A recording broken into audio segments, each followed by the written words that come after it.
All right, so are you ready to ditch the winter coats and maybe trade them in for some flip-flops? Sounds good to me. Today we're going on a deep dive to Jakarta, Indonesia. Nice. We got some cool stuff to work with here, some info from FlightNHotels.com, and a promotional article all about Jakarta tourism. Yeah.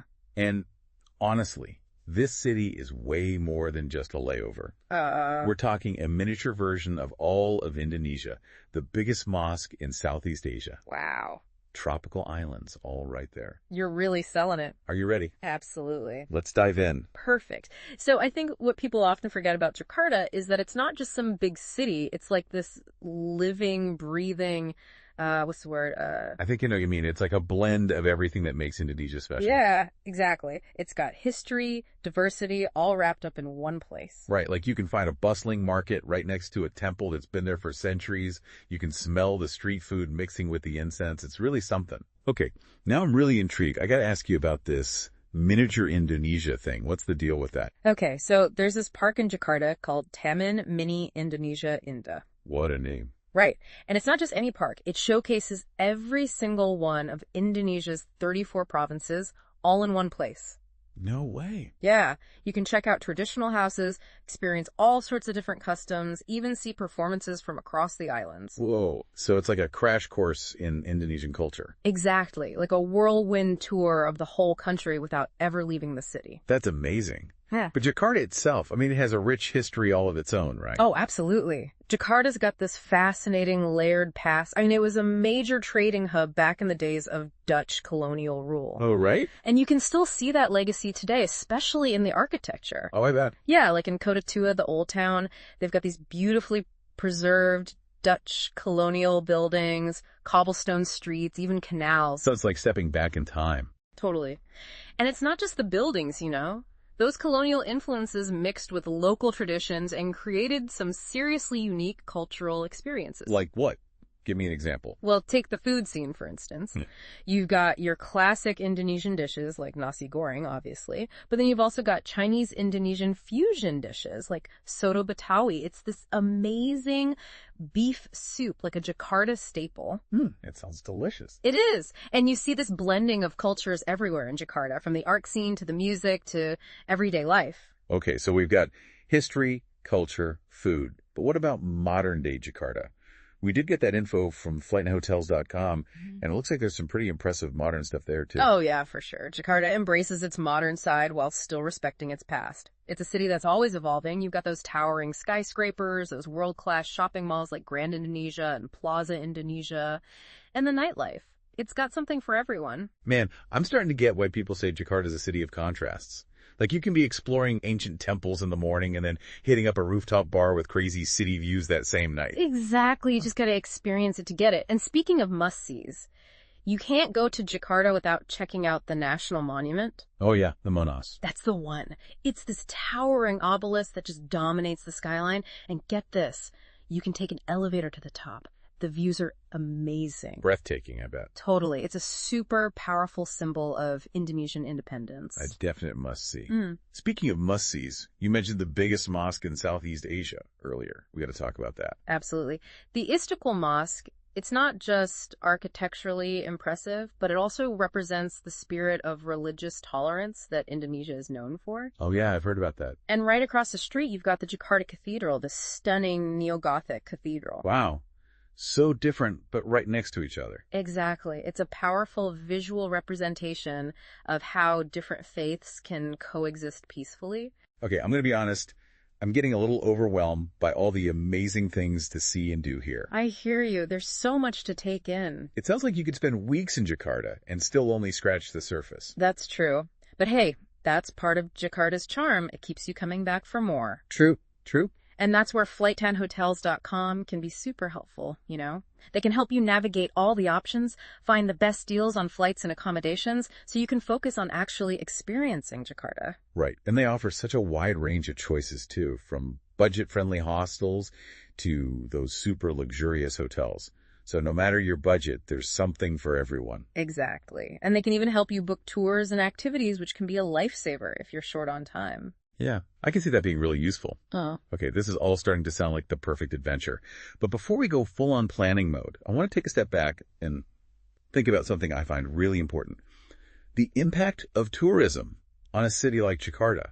I mean, we've been talking about all the incredible things it offers, but what about the challenges it faces? Yeah, that's a really important point. It's easy to get caught up in the excitement of travel, but it's crucial to be mindful of our impact on the places we visit. You know, it's so easy to just focus on the tourist attractions, the big sites, the must-see lists. Yeah, for sure. It's like, check, check, check. Got to see it all. Right. But you really miss out on something special if you don't experience the everyday life of a city, you know, like what it's actually like for the people who live there. That's such a good point.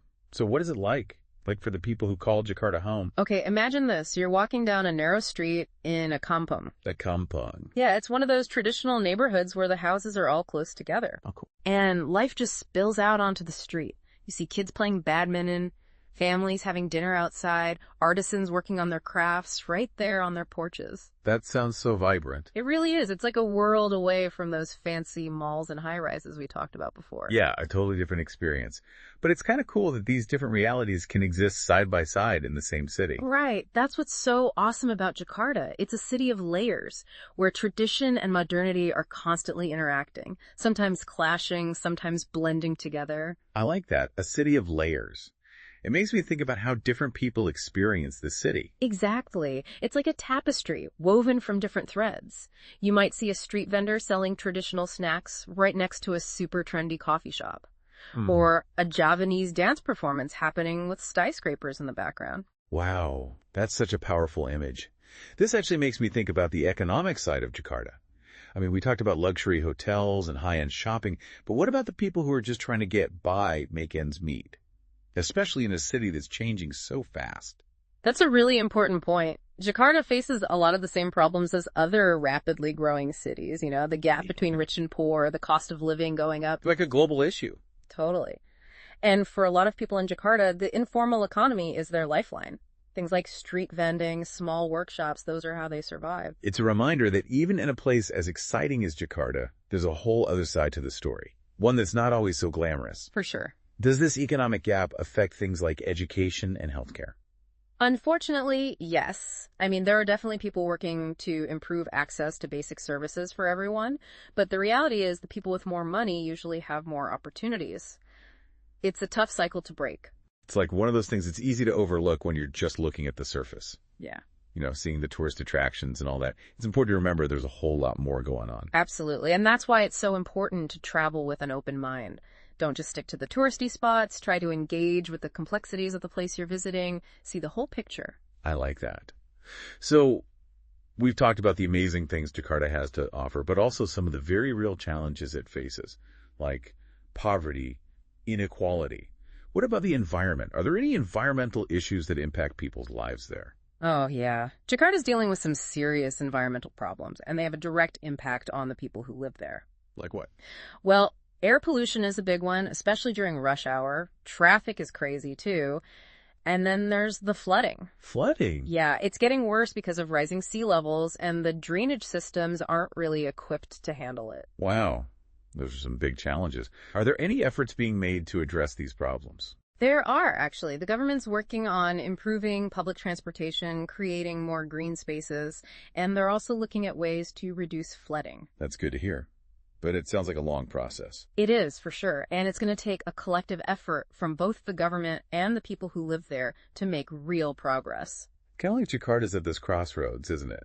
Facing all these challenges, but also with so much potential. It really is. It's a city of resilience. The people there are incredibly adaptable and innovative. So you're hopeful. I am. I think the challenges are real, but I also think there's a real chance for positive change. There's a growing awareness of the need for sustainable development, and a lot of people are working hard to create a better future for Jakarta. That's inspiring. It makes you realize that even as travelers, we can play a part in supporting those efforts. Exactly. That's what responsible tourism is all about. Okay, so we've really dug into Jakarta, haven't we? We've seen the amazing sights, heard about the challenges. But now I want to know, how can we make sure our trip to Jakarta is, more than just a quick visit? Like, how can we have a positive impact? That's the big question, right? And I think it starts with shifting our mindset about travel. It's not just about what we can get out of it, but what we can give back. I like that. So how do we put that into action? What are some practical things we can do to be responsible travelers in Jakarta? Well, for starters, think about where you spend your money. Instead of those big international chains, try choosing locally owned restaurants, shops, guest houses. That way, you're directly supporting the local economy and the community. Makes sense. Put those tourist dollars right where they'll do the most good. Exactly. And speaking of supporting local businesses, you should definitely check out some of the traditional markets like Pasar Baru. Pasar Baru. Yeah, it's this huge market with tons of stalls selling all kinds of stuff. Batik fabrics, spices, antiques, street food, you name it, they've got it. Wow, that sounds like an experience. It is. It's a great way to find unique souvenirs. You get to experience the local culture firsthand, and you're directly supporting small businesses. Win, win, win. What about transportation? Are there eco-friendly ways to get around Jakarta? Oh, for sure. Jakarta's public transportation system has gotten so much better. The Trans-Jakarta bus network is a great way to get around. Okay. It's much cheaper than taxis and way better for the environment. You could also explore on foot or rent a bike, especially in areas like Kota Tua where a lot of the sites are pretty close together. Those are good options, especially for people who like to take things slow and really soak in the atmosphere. Exactly. What about interacting with people? Any tips for engaging respectfully with local customs and traditions? Definitely. Even learning a few basic Indonesian phrases can go a long way. It shows you care and respect their culture. Even a simple terima kasih, thank you, or apa kabar, how are you, can make someone's day. And just be mindful of local customs, especially when visiting religious sites. Dress modestly, be quiet and respectful, ask before taking pictures. Those little things matter. They really do. Okay, so we've talked about supporting local businesses, being mindful of customs. What about bigger issues like, sustainability, environmental protection? Can travelers do anything to help with those? Absolutely. Even small changes can make a difference, like carrying a reusable water bottle, saying no to plastic bags, using a refillable coffee cup. Those things add up. So simple, but so important. Right. You can also choose hotels and tour operators that prioritize sustainability. Vote with your wallet. Love that. So, being a responsible traveler in Jakarta, it's really about making conscious choices, respecting the local culture, supporting the community, and trying to leave a positive impact. You got it. It's about understanding that we're not just visitors passing through. We have the power to make a real difference. So well said. As we wrap up our deep dive into Jakarta, I want to leave you all with one final thought. Jakarta is a city full of surprises, a place where the past and the future are constantly colliding, where ancient traditions meet modern dreams, and where the spirit of its people shines through, even in the face of challenges. By traveling with awareness, respect, and a commitment to responsible tourism, we can make sure our journey to Jakarta enriches not only our own lives, but also contributes to the well-being of this incredible city.